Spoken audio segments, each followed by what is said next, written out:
పిఠాపురంలో టీడీపీ నేత వర్మకు మరో షాకు తగిలిందా అంటే అవుననే అంటున్నాయి రాజకీయ వర్గాలు. గత ఎన్నికల్లో పిఠాపురం నుంచి జనసేన అధినేత పవన్ కళ్యాణ్ పోటీ చేసి విజయం సాధించారు. పవన్ కళ్యాణ్ పోటీ చేయడంతో స్థానిక టీడీపీ నేత వర్మ తన సీటును త్యాగం చేసి మరీ పవన్ గెలుపుకు కృషి చేశారు. పవన్ కళ్యాణ్ నియోజకవర్గానికి దూరంగా ఉన్నప్పటికీ ఆయన గెలుపు కోసం వర్మ విస్తృతంగా ప్రచారం నిర్వహించారు. పవన్ సైతం తన గెలుపును వర్మ చేతుల్లో పెడుతున్నట్లుగా వ్యాఖ్యానించారు. అయితే పవన్ గెలిచిన తర్వాత ఎక్కడా కూడా వర్మ పేరు ప్రస్తావించకపోవడంతో టీడీపీ శ్రేణులు ఆయనపై గుర్రుగా ఉన్నాయి. కూటమి గెలిచిన కొద్ది రోజులకే ఈ రెండు పార్టీల మధ్య విభేదాలు బయటపడ్డాయి.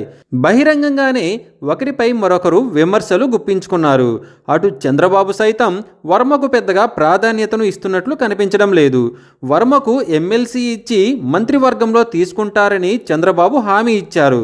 అయితే మంత్రి పదవి సంగతి దేవుడికెరుక. ముందు ఎమ్మెల్సీ అయినా చేస్తే చాలు అన్నట్లుగా ఉంది వర్మ పరిస్థితి.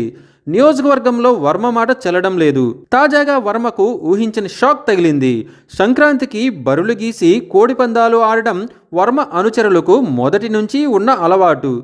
గత వైసీపీ హయాంలో సైతం ఈ ఆనవాయితీ కొనసాగింది. అయితే ఇప్పుడు అలాంటివి చెల్లవని తేల్చి చెప్పడం జరిగింది.